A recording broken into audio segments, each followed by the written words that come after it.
നമസ്കാരം. അമിത്ഷാ എന്ന ചാണക്യൻ ബി.ജെ.പി. എന്ന കപ്പലിന്റെ ചുമതലയും മന്ത്രിസ്ഥാനവും ബി.ജെ.പിയുടെ അധ്യക്ഷ പദവിയും എല്ലാം ബി.ജെ.പിയെ നോക്കി നിർത്തിയ വ്യക്തിയാണ്. ഒരേ സമയം അമിത്ഷായ്ക്ക് മന്ത്രിസ്ഥാനവും അധ്യക്ഷ സ്ഥാനവും വഹിക്കാൻ പറ്റാത്തത് കൊണ്ടാണ് ജെ.പി. നഡ്ഡ എന്ന അമിത്ഷായുടെ ശിഷ്യനെ പിടിച്ച് ബി.ജെ.പിയുടെ തലപ്പത്തേക്ക് കൊണ്ടുവരുന്നത്. ജെ.പി. നഡ്ഡ കുറച്ചു വർഷം അമിത്ഷായുടെ കൂടെ ട്രെയിനിങ്ങിലായിരുന്നു. ഈ ട്രെയിനിങ് പൂർത്തിയാക്കിയാണ് നഡ്ഡ പൂർണ്ണമായും ബി.ജെ.പിയുടെ ക്യാപ്റ്റൻ വേഷം അണിയുന്നത്. ഇപ്പോഴിത് അദ്ദേഹത്തിന്റെ കാലാവധി തീരുന്നതോടെ ബി.ജെ.പിയുടെ പുതിയ ദേശീയ അധ്യക്ഷനെ തേടുകയാണ് ബി.ജെ.പി. ആരായിരിക്കും ബി.ജെ.പിയുടെ പുതിയ ദേശീയ അധ്യക്ഷൻ എന്നാണ് രാജ്യവും രാഷ്ട്രീയ നിരീക്ഷകരും ഉറ്റുനോക്കുന്നത്.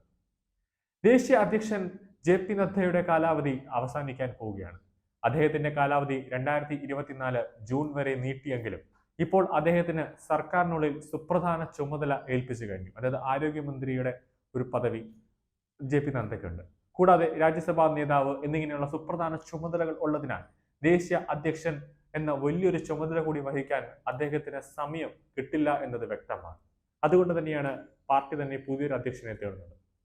ഈ വർഷം ഡിസംബറോടെ പുതിയ ദേശീയ അധ്യക്ഷനെ നിയമിക്കാനാണ് ബി.ജെ.പി. ലക്ഷ്യമിടുന്നത്. ഈ സ്ഥാനത്തേക്കുള്ള തിരഞ്ഞെടുപ്പ് നടപടികൾ ഓഗസ്റ്റ് 1 ആരംഭിക്കും. ദേശീയ അധ്യക്ഷനെ തിരഞ്ഞെടുക്കുന്നതിന് മുന്നോടിയായി ജില്ലാ സംസ്ഥാന ഘടകങ്ങളെ ശക്തിപ്പെടുത്തുന്നതിനുള്ള ശ്രമങ്ങൾക്കൊപ്പം സമഗ്രമായ അംഗത്വം വിതരണവും നടത്തും. പുതിയ ബി.ജെ.പി. ദേശീയ അധ്യക്ഷനെ തിരഞ്ഞെടുക്കുന്നതിനുള്ള നടപടികൾ ഓഗസ്റ്റ് 1 ആരംഭിക്കും.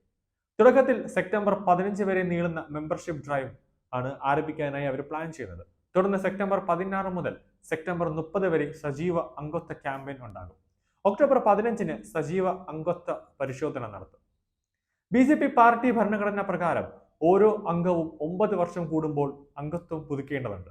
ഈ വർഷം മെമ്പർഷിപ്പ് ക്യാമ്പയിനിൽ പ്രധാനമന്ത്രി, പാർട്ടി അധ്യക്ഷൻ, എല്ലാ പാർട്ടി നേതാക്കളും അവരുടെ അംഗത്വം പുതുക്കേണ്ടതായിട്ട് വരും. നവംബർ 1 മുതൽ നവംബർ 15 വരെ പ്രസിഡന്റുമാരുടെ തിരഞ്ഞെടുപ്പ് നടക്കും.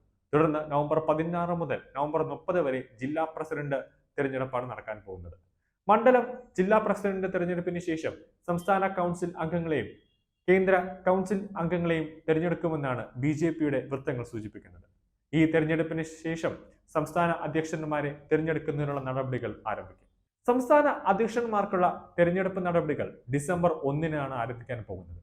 50% സംസ്ഥാനങ്ങളിലെ തിരഞ്ഞെടുപ്പ് പൂർത്തിയാകുന്നതോടെ ദേശീയ അധ്യക്ഷനെ തിരഞ്ഞെടുക്കാനുള്ള ഔദ്യോഗിക നടപടികൾ ആരംഭിക്കും. അതോടുകൂടി 2026 നിയമസഭാ തെരഞ്ഞെടുപ്പ് ലക്ഷ്യം വെച്ച് ബി.ജെ.പി. കേരളത്തിൽ ഒരു സംസ്ഥാന പ്രസിഡന്റ് പുതിയതായിട്ട് വരും.